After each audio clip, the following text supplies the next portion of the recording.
Hello everyone, हमने अपने chapter physical property and molecular structure में अपनी नेक्स्ट प्रॉपर्टी स्टार्ट की हुई थी, दैट इज मैग्नेटिक ससेप्टेबिलिटी।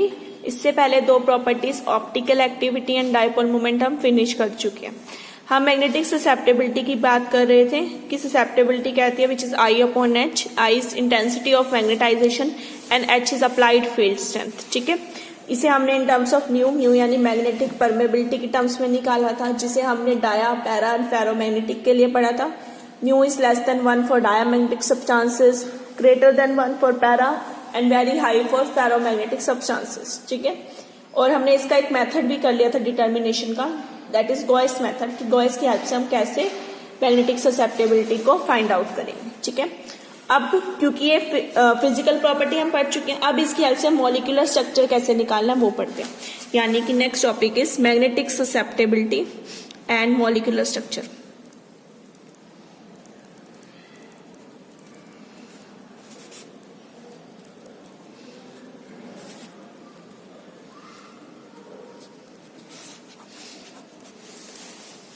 अब मैग्नेटिक ससेप्टेबिलिटी और मॉलिक्यूलर स्ट्रक्चर की बात करें तो कई जो ससेप्टेबिलिटी है वो बहुत सारे सब्सटेंसेस की निकालेगी। मीन्स आप इसे ऑर्गेनिक के साथ साथ इनऑर्गेनिक कंपाउंड्स के लिए भी पढ़ सकते हो, उनकी वैल्यू भी निकाल सकते हो। ठीक है, तो जैसे बाकी हमारी प्रॉपर्टी होती है, जैसे आपने सरफेस टेंशन के लिए पैरा कोर पढ़ा था, रिफ्रैक्टिव इंडेक्स के लिए रियो कोर पढ़ा था, वो दोनों कौन सी थी? एडिटिव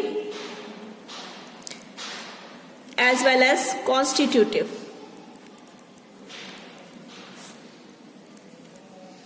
जैसे हमने पढ़ा था ना, सरफेस टेंशन के लिए होता है पैरा कोर, ये आपने अपने फर्स्ट ईयर में पढ़ा है। और रिफ्रैक्टिव इंडेक्स के लिए पढ़ा था रियो कोर। ठीक है, पैरा कोर, रियो कोर भी हमारे कहते हैं एडिटिव कॉन्स्टिट्यूटिव। ठीक ऐसे जो हमारी ससेप्टेबिलिटी होती है, मैग्नेटिक मोलर ससेप्टेबिलिटी,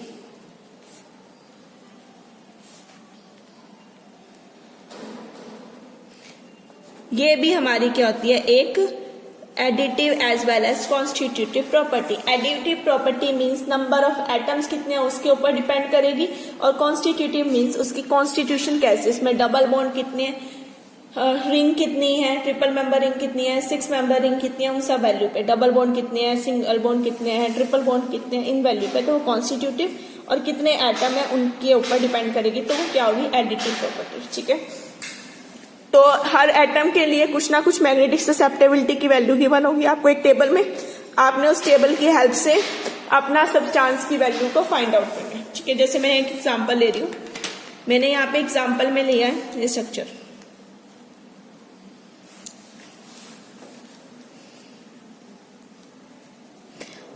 न्यूमेरिकल में आपको सारी की सारी वैल्यूज गिवन होगी। ठीक है, तो मैंने एक बेंजोइक एसिड का स्ट्रक्चर ले लिया। वो कहते हैं तो मैग्नेटिक ससेप्टेबिलिटी ऑफ दिस आपको क्या करनी है? फाइंड आउट करनी है, और इसको जो इसकी ऑब्जर्व वैल्यू है इससे कैलकुलेट कंपेयर करना है। तो इसकी जो ऑब्जर्व वैल्यू आती है हमारे पास वो है -70.3 इंटू 10⁻⁻⁶। मुझे इसकी कैलकुलेटेड वैल्यू को फाइंड आउट करना है। ठीक है, कैलकुलेटेड फाइंड आउट करने के लिए मैंने कहा कि ये एडिटिव भी है और क्या है? कॉन्स्टिट्यूटिव भी है। तो पहले एडिशन के लिए एटम देख लो। कार्बन देखो 1 2 3 4 5 6 7, तो 7 कार्बन से। ठीक है, तो 7 कार्बन एटम्स मैंने ले लिए। डन। हाइड्रोजन कितनी है? 1 2 3 4 5 6, तो इसमें 6 हाइड्रोजन एटम्स है। ऑक्सीजन, 2 ऑक्सीजन है पर दोनों अलग है, एक अल्कोहल वाली ऑक्सीजन है और एक एसिड वाली ऑक्सीजन है। तो एक ऑक्सीजन एटम ले लो अल्कोहल का, और एक बार ऑक्सीजन एटम ले लो एसिड का। डन। और क्या इसके अंदर? ये तो होगी एडिटिव। एटम्स कितने हैं? सारे कार्बन, हाइड्रोजन्स, ऑक्सीजन, सब काउंट हो गया। अब क्या बचा इसके अंदर? रिंग बची। इसे डबल बॉन्ड में नहीं कंसीडर करेंगे क्योंकि ये पूरी की पूरी एक रिंग है, और ये वाला हमने कंसीडर कर लिया, तो ये भी डबल बॉन्ड नहीं है, ये एसिड वाले पार्ट से आ गया। ठीक है, तो अब बेंजीन रिंग की वैल्यू ले लो, तो एक इसमें बेंजीन रिंग है। डन। तो मेरे पास 7 कार्बन एटम आ गए, 6 हाइड्रोजन आ गई, एक अल्कोहल वाली वैल्यू आ गई, एक एसिड वाली वैल्यू आ गई, और एक इसकी वैल्यू आ गई बेंजीन की। तो अब आपको टेबल गिवन होगा, हर टेबल में हर एटम के लिए आपको कुछ ना कुछ मैग्नेटिक ससेप्टेबिलिटी की वैल्यू गिवन होगी, उसे आप क्या करोगे, नोट डाउन करोगे। जैसे मुझे 7 टाइम्स लेनी है किसकी, कार्बन की, 6 टाइम लेनी है इसकी, और ये लेने हैं 1 टाइम, ठीक है। तो मैं आपको एक टेबल शो कर देती हूँ इसका कि किस तरह का टेबल होगा आपकी बुक में। देखो यहाँ पे ये एटम्स आ गए, इनकी ससेप्टेबिलिटी आ गई, डबल बॉन्ड रिंग की वैल्यू। तो मुझे कार्बन लेने हैं, कार्बन की वैल्यू इन सबके साथ इंटू 10⁻⁻⁶ है, ठीक है। हाइड्रोजन की वैल्यू तो लेते रहते हैं साथ साथ। 7 टाइम कार्बन की वैल्यू, कार्बन कितने आ रही है, ये देखो कार्बन की वैल्यू ये रही, -6 इंटू 10⁻⁻⁶ साथ में लेना, वो सबके साथ है। हाइड्रोजन की बात करो, हाइड्रोजन की वैल्यू क्या है, -2.93।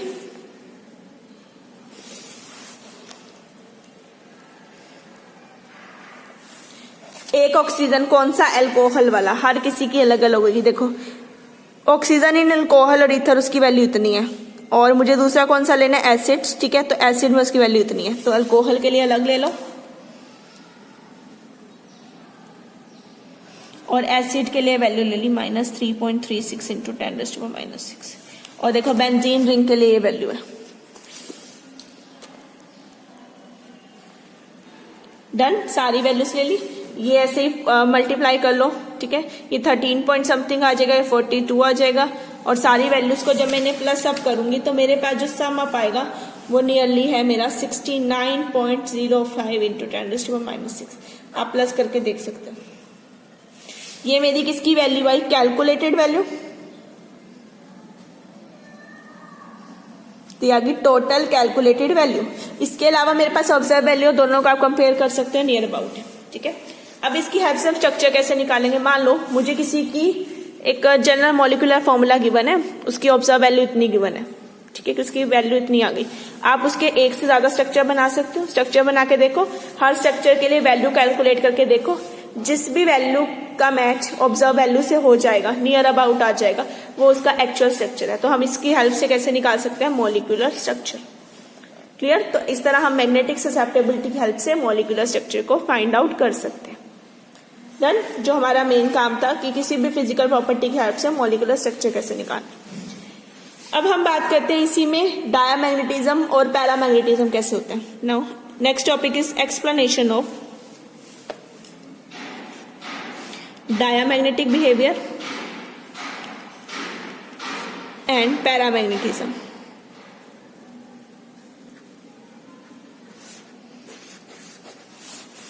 हम बात करें डायामैग्नेटिक एंड पैरामैग्नेटिक सब्सटेंसेस की। हमने पीछे तो बात कर ली ना इन टर्म्स ऑफ म्यू। अब ये डायामैग्नेटिज्म फील्ड को अट्रैक्ट या रिपेल कैसे करता है और पैरा कैसे करता है, अब उसकी बात करते हैं। तो डायामैग्नेटिक वो सब्सटेंसेस होते हैं जिनमें पेयरिंग होती है।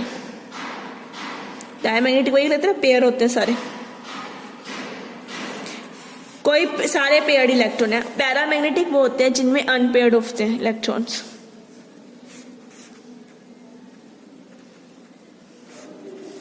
इतना तो हमें पता है ना, हम इनऑर्गेनिक में भी निकालते हैं कि ये डायामैग्नेटिक है या पैरामैग्नेटिक है उस चीज को, ठीक है। अब मैं यहाँ इलेक्ट्रॉन्स की बात करती हूँ। तो जो इलेक्ट्रॉन्स होते हैं उनके पास स्पिन और ऑर्बिटल दोनों मोशन होते हैं, एंड स्पिन मोशन, दोनों मोशन है, स्पिन भी है ऑर्बिटल भी है, ठीक है। इलेक्ट्रॉन क्या है, एक चार्ज पार्टिकल है। जब इस चार्ज पार्टिकल को मैग्नेटिक फील्ड में रखा तो इसमें कुछ ना कुछ चेंजेस आएंगे। अब मैंने इसी इलेक्ट्रॉन को मैग्नेटिक फील्ड में रखना, मेरा काम यही है ना, मैग्नेटिक फील्ड में रखा। जब मैंने इसे मैग्नेटिक फील्ड में रखा तो पहला केस देखो, अगर मान लो ये डायामैग्नेटिक है सब्सटेंस, तो उसके सारे इलेक्ट्रॉन क्या होंगे, पेयर अप होंगे। पेयर अप होने के बाद मतलब पेयर अप कुछ ऐसा, तो अगर एक का इस डायरेक्शन में अप डायरेक्शन में मोशन है तो दूसरे का माइनस में है, तो ओवरऑल क्या हो गया, कैंसिल आउट हो गया। इसीलिए इसमें म्यू की वैल्यू क्या आ गई, 0 आ गई, ठीक है। म्यू यानी मैग्नेटिक मूवमेंट, वहां पे इनका मैग्नेटिक मूवमेंट क्या हो गया, खत्म हो गया। यहाँ म्यू में इन टर्म्स ऑफ मैग्नेटिक मूवमेंट ले रही हूँ, ये परमेबिलिटी वाला नहीं सोचना, ये मैग्नेटिक मूवमेंट है, ठीक है। तो म्यू क्या हो गया, 0। आप जनरली डायामैग्नेटिक के लिए म्यू की वैल्यू 0 लिखते हो, जो आप डी ब्लॉक में भी पढ़ते आए हो, या फिर आगे अब अपनी CFT वगैरह भी कर रहे हो, VBT वगैरह कर रहे हो, उनमें भी निकालते हो, तो ये वैल्यू क्या आती है हमारी, 0 आ जाती है। बिकॉज जब मैंने फील्ड में रखा तो एक का अगर मोशन था, दूसरे का अपोजिट था, दोनों की स्पिन अपोजिट होने से ओवरऑल वैल्यू मेरे पास क्या आ गई, 0 आ गई। डन। दूसरे साइड पे बात करते हैं हम, अगर मेरे पास अनपेयर्ड इलेक्ट्रॉन है, अनपेयर्ड होंगे तो वो कुछ इस तरह हो सकते हैं, किसी भी डायरेक्शन में हो सकते हैं, ऐसा कुछ पर्टिकुलर नहीं है कि ऐसा ही होना है या ऐसा ही होना है, अनपेयर्ड है, कोई पेयरिंग नहीं है। अब जब मैंने इस तरह के सब्सटेंस को फील्ड में रखा तो इनका जो मोशन होगा वो फील्ड के अकॉर्डिंग क्या होंगे सारे। अगर मान लो फील्ड मैंने ऐसे लगाई है, ये मेरी मैग्नेटिक फील्ड है, फील्ड की डायरेक्शन है, तो अगर ये इस तरह भी पड़े, मैं इनके ऊपर फील्ड लगा दूं तो ये सारे के सारे फील्ड की डायरेक्शन के पैरेलल हो जाएंगे, पैरेलल टू फील्ड डायरेक्शन। जैसे मर्जी पड़े, अगर मैंने डाउनवर्ड लगाई होती फील्ड, मान लो मेरी मैग्नेटिक फील्ड ऐसे होती तो ये सारे इसकी डायरेक्शन में इधर हो जाते इस तरह से। तो ये जैसे भी हूं, जब मैंने इनके अराउंड फील्ड लगाई तो ये फील्ड के अराउंड पैरेलल हो जाएंगे। जैसे इन्होंने फील्ड को अपोज किया, एक दूसरे से कैंसिल आउट हो गए तो 0 हो गए। इन्होंने फील्ड को क्या कर दिया, रेनफोर्स किया। रेनफोर्स करने के बाद इनकी कुछ ना कुछ वैल्यू आई, ठीक है, तो इसकी कुछ ना कुछ पॉजिटिव वैल्यू एग्जिस्ट करेगी, तो that by it is not equal to 0। इसकी कुछ ना कुछ वैल्यू आ जाएगी, दैट इज पॉजिटिव वैल्यू। इस तरह से सब्सटेंस डायामैग्नेटिज्म और पैरामैग्नेटिज्म बिहेवियर को शो करता है। डायामैग्नेटिज्म मतलब जब फील्ड में रखा, उसने फील्ड को क्या करना है, रिपेल करना है। रिपेल तो तभी करेगा ना जब उसका कोई मोशन नहीं होगा। इस केस में जितना मोशन आ रहा था एक दूसरे से कैंसल आउट हो गया, वैल्यू क्या गई, 0। इस केस में जब उन्होंने रखा तो उन्होंने पूरे अपने आप को ऐसे अरेंज कर लिया जैसा फील्ड थी, तो फील्ड के पैरेलल वो सारे क्या हो गए, अरेंज हो गए, इसीलिए इनकी कुछ ना कुछ वैल्यू आती है। तो हमेशा हम देखते हैं कि अगर हमारे पास अनपेयर्ड इलेक्ट्रॉन है तो वो क्या होगा, पैरामैग्नेटिक, और अगर उसके पास पेयर्ड इलेक्ट्रॉन होंगे तो वो क्या होगा, डायामैग्नेटिक इन नेचर। क्लियर। अब यहीं से निकालते हैं मैग्नेटिक मोमेंट किसका, डायामैग्नेटिक सब्सटेंस, और सॉरी पैरामैग्नेटिक सब्सटेंसेस का। Magnetic moment of paramagnetic substances.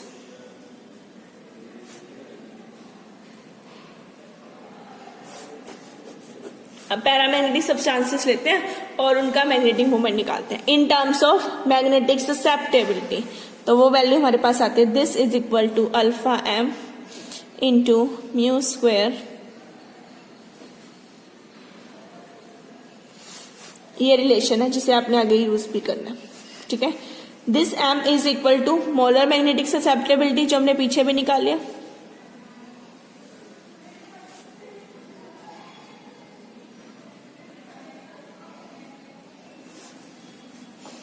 ठीक है। और ये जो अल्फा एम होता है ये उसकी क्या है, फील्ड के ऊपर डिपेंड करेगा। तो अल्फा एम की वैल्यू भी सब्सटेंस के लिए क्या होती है, कांस्टेंट हो जाती है। अल्फा एम एक तरह से होता है हमारे पास डायामैग्नेटिक मोलर ससेप्टेबिलिटी किसी भी सब्सटेंस की, कुछ ना कुछ में जो डायामैग्नेटिक नेचर होगा उसकी जो वैल्यू आएगी। अब उसके अंदर सारे तो अनपेयर्ड इलेक्ट्रॉन नहीं होंगे ना, कुछ पेयर्ड भी तो होंगे ना, सारे पहले पेयर्ड और कुछ ना कुछ अनपेयर्ड इलेक्ट्रॉन बचेंगे। अनपेयर्ड की वजह से तो पैरामैग्नेटिक बिहेवियर है, पेयर की से डायामैग्नेटिक बिहेवियर है, उसकी जो वैल्यू होती है वो मेरे पास क्या होती है, अल्फा एम। म्यू तो मेरा मैग्नेटिक मोमेंट है, ठीक है। एन मेरा क्या है, एवोगैड्रो नंबर।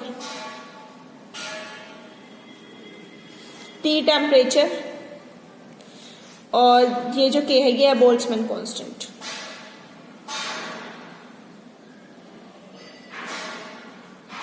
ठीक है, तो मेरे पास एन भी कांस्टेंट, के भी कांस्टेंट, टी भी कांस्टेंट, 3 भी कांस्टेंट और अल्फा एम भी क्या आएगा, कांस्टेंट आएगा। तो ये सारी वैल्यू मेरे पास क्या आ जाती है, कांस्टेंट आ जाती है। सिर्फ क्या वेरी कर रहा है मेरे पास, मैग्नेटिक मोमेंट, और उसके कोरस्पॉन्डिंग मेरे पास क्या आ रही है, मैग्नेटिक ससेप्टेबिलिटी। जो मैग्नेटिक मोमेंट होता है इसे जनरली हम बोहर मैग्नेटोन में लेते हैं, BM में, ठीक है। और ये जो 1 BM की वैल्यू होती है मेरे पास होती है अर्ग या गोर्स में 9.27 इंटू 10⁻⁻21 अर्ग्स गोज इनवर्स, ये वैल्यू होती है 1 बोहर मैग्नेटोन की, ठीक है। तो म्यू का 1 जनरली हम बोहर मैग्नेटोन में लेते हैं, ठीक है। अब आते हैं क्या रिलेशनशिप है between magnetic moment and number of unpaired electron. Relationship between magnetic moment and number of unpaired electron.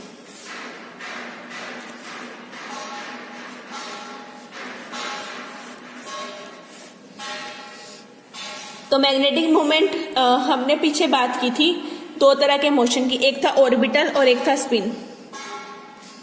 एक है ऑर्बिटल मोशन और दूसरा है स्पिन मोशन। तो ऑर्बिटल मोशन का हमेशा इस तरह से लेते हैं L, और स्पिन को हमेशा S इंटू S+1। ठीक है, अब S की वैल्यू हाफ हाफ होती है, तो यहाँ पे बन जाता है 2S इंटू S+1 इसके बराबर।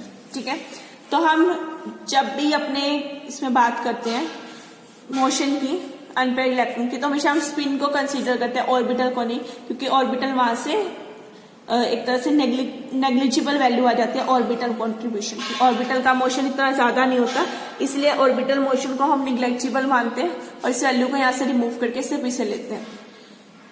तो अभी भी, अब पहले भी निकालते आए हैं, जब भी आपने म्यू की वैल्यू यानी मैग्नेटिक मोमेंट निकालना होता था तो आप नंबर ऑफ अनपेयर्ड इलेक्ट्रॉन लिखते थे, तो ऐसे S इंटू S+1।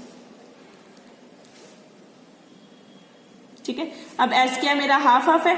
ठीक है, तो जितने इलेक्ट्रॉन होंगे S की वैल्यू या तो प्लस हाफ हो सकती है या फिर माइनस हाफ हो सकती है। दो तरह की स्पिन है, ये अप स्पिन है और ये वाला मेरा किसके लिए, डाउन स्पिन, ऐसे और ऐसे, इसके लिए। ठीक है, और 1 आएगा 1/2, तो मैं इसे n/2 भी लिख सकती हूँ जनरली। 2 इलेक्ट्रॉन होंगे तो 2/2, 3 इलेक्ट्रॉन होंगे 3/2, तो मैं इसे n/2 लिख सकती हूँ। तो इन टर्म्स ऑफ m में से निकालू तो ये आ गया n/2 इंटू n/2+1। एलसीएम ले लो,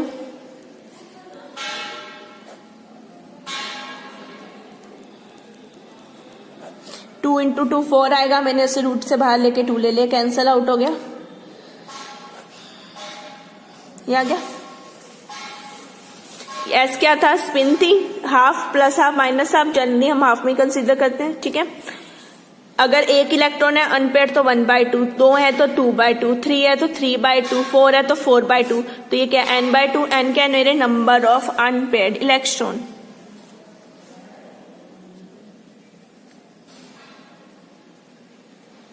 तो नंबर ऑफ अनपेयर्ड इलेक्ट्रॉन पे वैल्यू डिपेंड की, तो मेरे पास ये रिलेशन आ गया, जिसे मैं कई बार एग्जाम में कई बार आप यूज भी करते हैं अभी इनऑर्गेनिक में अपनी मैग्नेटिक मोमेंट को निकालने के लिए। जो भी सब्सटेंस आपको गिवन होता है उसके नंबर ऑफ अनपेयर्ड इलेक्ट्रॉन आप पढ़ते हो, नंबर ऑफ अनपेयर्ड इलेक्ट्रॉन आ गए, उसके इलेक्ट्रॉन को यहाँ पे पुट करते हो और आपके पास किसकी वैल्यू आ जाती है, आपके मैग्नेटिक मोमेंट की।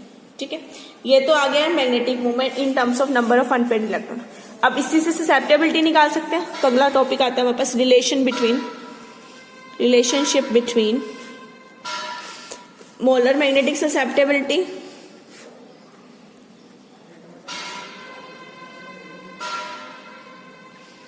And number of unpaired electrons. ठीक है, तो इसी को हम in terms of number of unpaired electron निकालना है। अब पीछे मैंने एक रिलेशन किया था काईएम, ये आया था, तो मैं इसे यहां यूज कर सकती हूँ।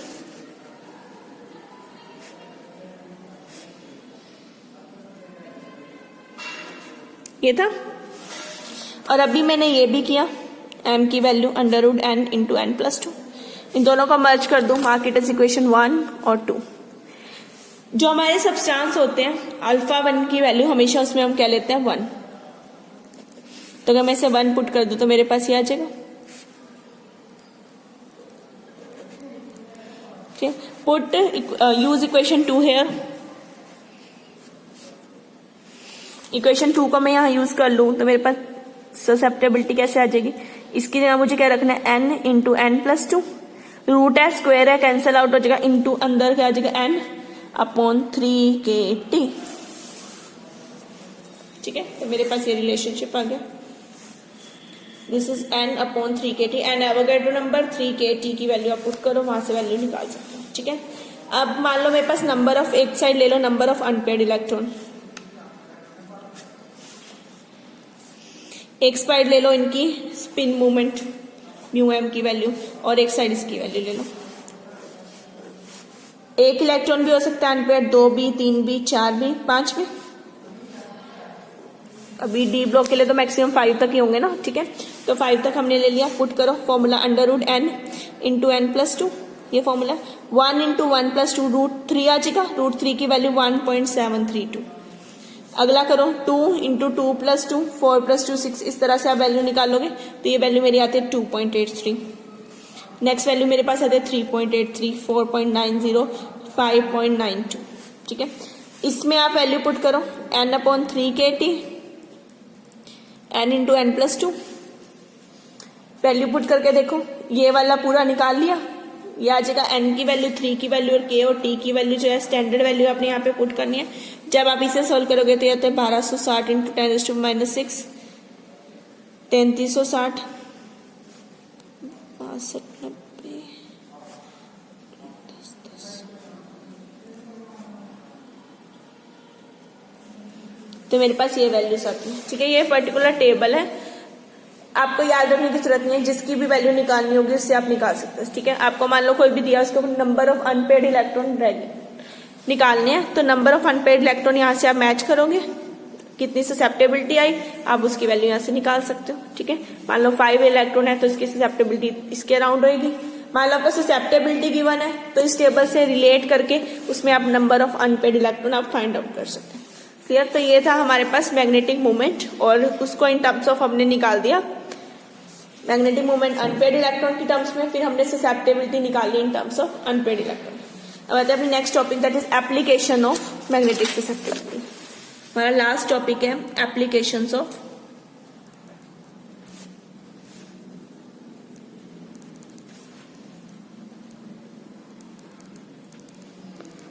अब इसकी एप्लीकेशंस की बात करते हैं, कहाँ कहाँ हम इसे यूज कर सकते हैं। तो जो इसकी फर्स्ट एप्लीकेशन आती है वो होती है confining the structure of given molecule.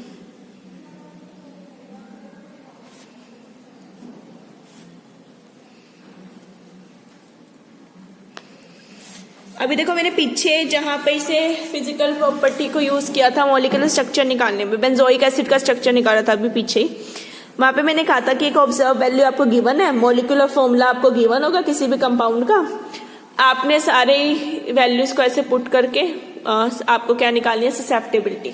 अलग अलग स्ट्रक्चर बना ली है, सबकी ससेप्टेबिलिटी निकाल ली, और जो भी ऑब्जर्व वैल्यू से मैच हो जाएगी वो आपका क्या बन जाएगा, original structure.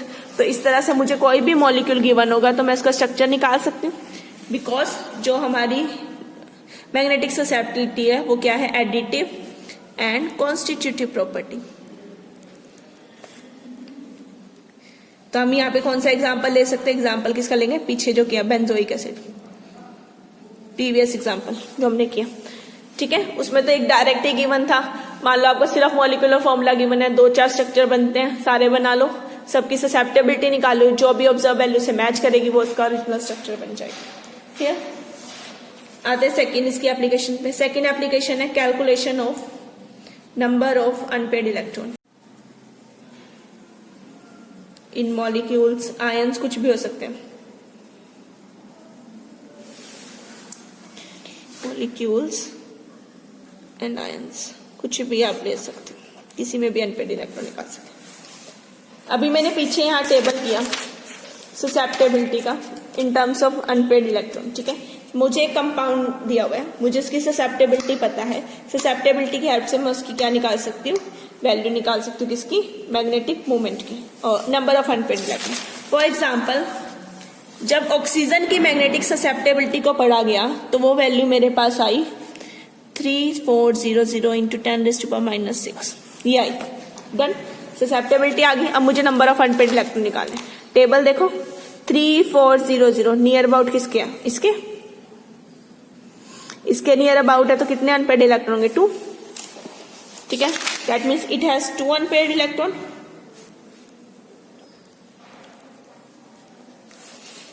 To unpaired electron होंगे तो इसका स्ट्रक्चर कैसे होगा, बना लो इसका स्ट्रक्चर। सारे पेयर होंगे सिवाय 2 को छोड़ के, एक इसका ये, एक इसका ये, दोनों मिल गए, और एक इसमें आ गया अनपेड इलेक्ट्रॉन। ठीक है, आगे 2 अनपेड इलेक्ट्रॉन, तो इस तरह से इसमें क्या 2 अनपेड इलेक्ट्रॉन किसकी हेल्प से निकाला, मैग्नेटिक ससेप्टेबिलिटी की हेल्प से। ठीक है, थर्ड, अब मैंने पीछे कहा था कि ऑर्गेनिक के साथ साथ इनऑर्गेनिक में भी पढ़ा जाता है, तो ऑर्गेनिक तो मैंने पढ़ लिया, अब इनऑर्गेनिक एग्जाम्पल लेते हैं। Next, in study of coordination compounds.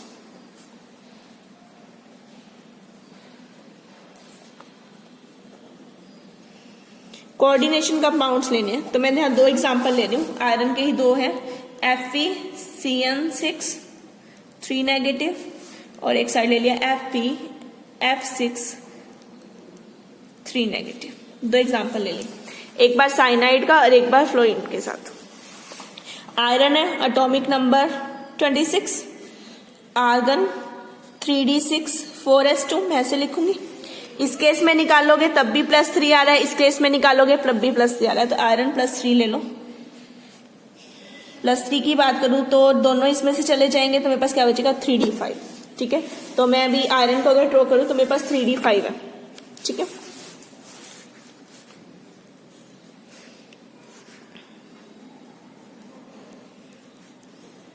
ये D आ गया, ये S आ गया और ये आ गया P।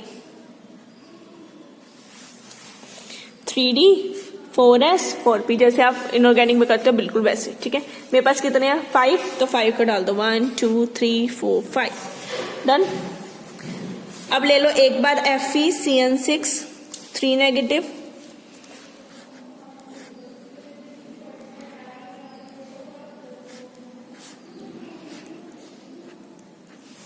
ये क्या है, एक स्ट्रॉन्ग लिगेंड है। स्ट्रॉन्ग लिगेंड क्या होते हैं, पेयरिंग करा देते हैं। अब यानी ये पेयरिंग करा देगा, पेयरिंग कराओ 1 2 3 4 5, एक तो अनपेयर्ड रहेगा ही रहेगा, डन। तो यहाँ पे साइन आएगा 1 2 3 4 5,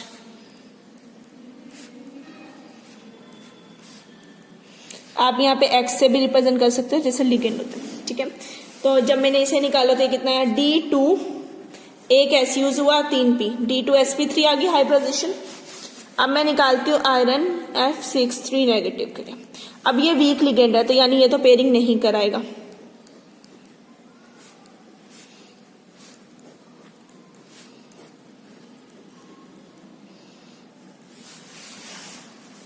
पेयरिंग नहीं कराएगा तो ये ऐसे ही है। अब मुझे तो 6 आगे ऑर्बिटल चाहिए, तो एक ये लिया, 2 3 4 5 6, ये आ गया मेरे पास। तो अब की बार मैंने क्या यूज किया इसके लिए,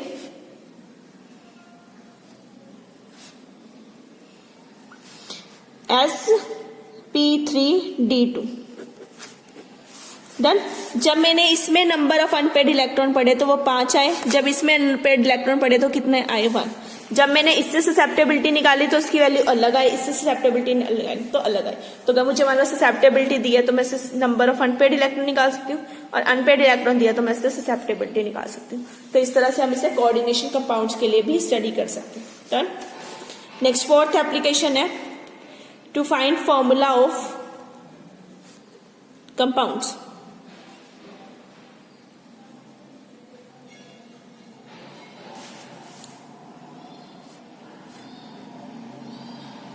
कोई भी कंपाउंड है, मुझे उसका फॉर्मूला निकालना।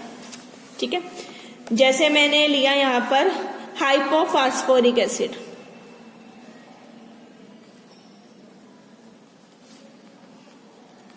होना ऐसे चाहिए था H2PO3, बट एक्चुअल में जो इसका स्ट्रक्चर होता है वो होता है H4P2O6, बिकॉज इसमें क्या आ रहे थे ओड इलेक्ट्रॉन, ओड इलेक्ट्रॉन आ रहे थे, यानी कुछ ससेप्टेबिलिटी होनी चाहिए थी, बट एक्चुअल में इसकी ससेप्टेबिलिटी 0 थी। इसका मतलब ये इसमें ओड इलेक्ट्रॉन है, इसमें सारे क्या होंगे पेयर्ड इलेक्ट्रॉन। ठीक है, मैंने ससेप्टेबिलिटी निकाली, ससेप्टेबिलिटी के हेल्प से मुझे पता लगा इसकी कुछ ससेप्टेबिलिटी आ रही है, जबकि इसमें तो पेयर्ड इलेक्ट्रॉन है। ठीक है, तो इसकी एक्चुअल में कोई ससेप्टेबिलिटी नहीं थी, इसमें क्या होने चाहिए थे पेयर्ड इलेक्ट्रॉन। तो एक्चुअल में इसका फॉर्मूला ये ना बनकर ये बना, किसकी हेल्प से निकाला, ससेप्टेबिलिटी की हेल्प से। ठीक है, नेक्स्ट 5th एप्लीकेशन है to explaining existence of odd electrons. Odd electrons हम कैसे पता लग सकते हैं, ऑड इलेक्ट्रॉन मतलब सब्सटेंस क्या होएगा, पैरामैग्नेटिक।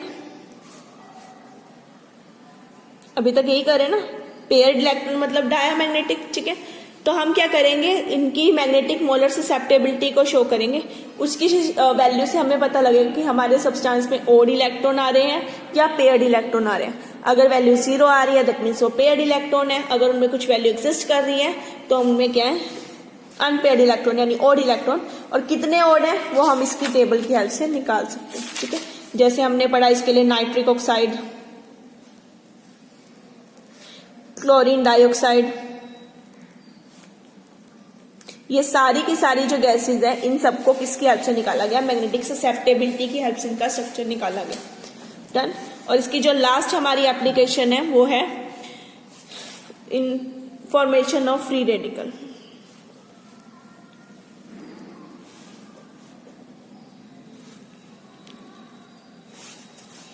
अब फ्री रेडिकल क्या होता है, फ्री रेडिकल भी तो एक तरह से ओड इलेक्ट्रॉन है।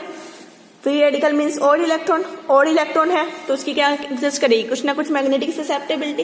तो हमने क्या करना है, यहाँ पे उनकी मैग्नेटिक ससेप्टेबिलिटी को स्टडी करना है।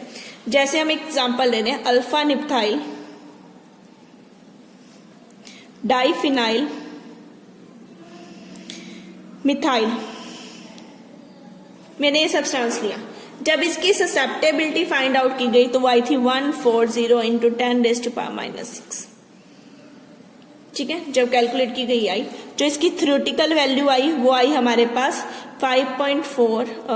जो इसकी थ्योरेटिकल वैल्यू जब इसमें देखा गया तो इसमें एक अनपेयर्ड इलेक्ट्रॉन है, 1 अनपेयर्ड इलेक्ट्रॉन। ये 1 अनपेयर्ड इलेक्ट्रॉन है तो इसकी ससेप्टेबिलिटी कितनी होनी चाहिए, 12660। तो वैल्यू आ गई मेरे पास 1260 इंटू 10⁻⁻⁶। ये टेबल से ले ली मैंने, जब फाइंड की गई तो इतनी आई, वैसे इतनी होनी चाहिए। तो मैं परसेंटेज निकाल सकती हूँ कितनी आई इसमें, तो उसके लिए हम क्या करेंगे, this value over this value, observe value जो आई हमारे पास इंटू 100। जब इसे सोल्व आउट किया तो ये 11% आ गया। मीन्स इसमें 11% क्या है, फ्री रेडिकल परसेंटेज है। ठीक है, तो हम इस तरह से परसेंटेज निकाल सकते हैं किसकी, free radical percentage. Because free radical भी तो एक तरह के ओड इलेक्ट्रॉन होते हैं। ओड इलेक्ट्रॉन है यानी अनपेयर्ड है। अनपेयर्ड मतलब उनकी कुछ ना कुछ मैग्नेटिक ससेप्टेबिलिटी है। एक बार स्टडी कर दी, दूसरी बार थ्योरेटिकल वैल्यू एक टेबल से ले ली जहां पे हमने इसे कोरिलेट किया हुआ है, और उससे हम क्या करेंगे सकते हैं, परसेंटेज कह लो, एरर कह लो, कुछ भी कह लो, हम इस तरह से इसे फाइंड आउट कर सकते हैं। तो ये था पूरा टॉपिक हमारा मैग्नेटिक ससेप्टेबिलिटी का, जो हमारी लास्ट प्रॉपर्टी थी, लास्ट फिजिकल प्रॉपर्टी, जिसकी हेल्प से हमने क्या निकाला, मॉलिक्यूलर स्ट्रक्चर को फाइंड आउट किया। तो हमने 3 प्रॉपर्टी मेजर की इसमें, optical activity, then dipole moment, और थर्ड हमारी जो प्रॉपर्टी थी वो थी मैग्नेटिक ससेप्टेबिलिटी। ठीक है, इससे कुछ पहले प्रॉपर्टीज हम अपना सरफेस टेंशन, रिफ्रैक्टिव इंडेक्स, ये आप अपना फर्स्ट ईयर में पढ़ चुके हैं। यहाँ पर यही 3 प्रॉपर्टी थी जिनकी हेल्प से अपने स्ट्रक्चर को फाइंड आउट करना था। ओके, तो अब हमारे पास एक लास्ट चैप्टर बचा है, दैट इज स्पेक्ट्रोस्कोपी, जिसे हम अपनी नेक्स्ट क्लास में स्टार्ट करेंगे। Okay, thank you everyone.